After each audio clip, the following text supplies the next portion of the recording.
J'ai envie de filmer une vidéo, j'adore la nature, en tout cas j'ai envie de filmer dehors. Quelles contraintes je dois avoir en tête avant de me lancer dans un tournage?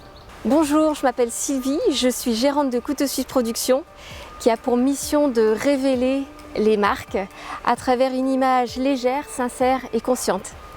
Mon but et mon kiff à moi, c'est de faire pétiller l'empreinte de ton entreprise à travers des vidéos, des photos et à travers aussi la formation à la vidéo avec smartphone Vidéo Gaga. Le tournage que je fais aujourd'hui, c'est à la fois un exemple et un contre-exemple de ce que j'ai envie de montrer. J'ai pris le temps de préparer mes propos, j'ai pris le temps de structurer ce que j'avais à dire, de m'assurer que tout ce que je vais dire soit utile et juste pour vous par rapport à l'objectif et le but que je me suis mis en tête. J'ai vérifié que la météo soit clémente. J'ai aussi prévu tout le matériel qui allait être utile, notamment une veste au cas où il fasse froid, notamment, ça se voit pas là, une petite bonnette avant et puis un micro, histoire qu'on n'entende pas trop le chien, les enfants qui sont en train de crier un petit peu plus loin.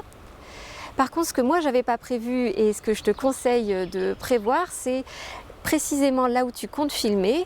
Est-ce qu'il y a des trains qui passent régulièrement? Est-ce qu'il y a des travaux en ce moment? Est-ce qu'il y a beaucoup de personnes qui vont passer autour? Par exemple, là où je suis, il y a peu de gens qui passent autour, ça je le savais. Par contre, il y a un train qui passe peut-être tous les demi-heures et moi je compte filmer plusieurs vidéos à la suite, donc ça c'est dommage. Et il y a aussi des travaux qui ont fait que j'ai dû arrêter momentanément le tournage parce que j'ai beau avoir un micro-cravate, il y a des bruits, notamment des bruits stridents que je ne pourrais pas retirer au montage. Donc voilà, ce qu'il faut savoir, c'est est-ce que je vais filmer dans une zone venteuse ou pas? Est-ce que la météo est bonne ou pas? Est-ce que je vais être distraite par les mouvements de gens? Est-ce que c'est dans un endroit qui va être particulièrement bruyant ou pas? Filmer en extérieur et notamment filmer dans la nature, c'est vraiment agréable, ça permet de se décontracter. En tout cas, moi, ça me permet de me décontracter, ça permet de créer du contenu assez plaisant parce que ça change d'un fond uniforme. Pour autant, oui, ça se prépare pour éviter de perdre du temps au tournage et puis pour garantir que le contenu il soit le plus optimal. Cette vidéo t'a plu? J'en suis ravie. Sache que tes retours me sont importants pour continuer à faire des vidéos qui soient utiles pour tous les professionnels qui aspirent à avoir une image alignée avec leur activité. Alors, ne sois pas un consommateur passif, s'il te plaît. Est-ce que tu peux me dire en commentaire comment cette vidéo t'a parlé? Peut-être que tu as des questions à me poser, qui soient en lien ou pas avec le sujet de cette vidéo. Et n'hésite pas aussi à repartager et liker cette vidéo, ça me sera très utile et aussi utile à tous ceux qui ont besoin de voir mes vidéos. Je te remercie, à bientôt. T'es encore là?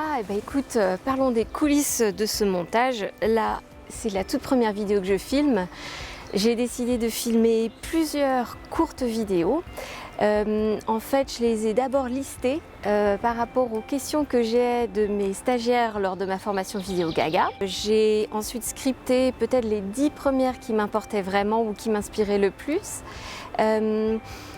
J'ai pas vraiment réfléchi à comment j'allais le filmer, je voulais juste que ce soit dans un parc. Il se trouve que j'ai rendez-vous un peu plus tard avec une cliente pour un shooting portrait. J'ai décidé aussi de commencer par les séquences qui vont être constantes de vidéo en vidéo, dont cette vidéo de coulisses. Je vais juste ensuite faire la vidéo qui sera plutôt la présentation à la base. Et ensuite, je vais faire la vidéo de fin qui sera en général l'appel à l'action. J'ai choisi un super parc où il fait beau aujourd'hui. J'ai choisi de filmer avec l'outil que je préfère utiliser moi en tant que professionnelle, c'est-à-dire c'est un Canon hybride qui me permet, avec l'intelligence artificielle qui est intégrée, de faire un focus automatique sur mon œil et ça c'est très pratique. Je sais que mon smartphone peut le faire aussi, mais là en tout cas j'ai 100% confiance en cet outil et surtout j'ai une aisance avec lui. Ça a nécessité non seulement des années d'apprentissage de ma part, mais aussi un investissement. Par contre, ce que je trouve qui est chouette avec cet appareil, c'est que je peux brancher directement mon micro. D'ailleurs, j'ai choisi un micro sur lequel j'ai mis une bonnette pour le vent parce qu'il y a un petit peu de vent qui vient et qui part.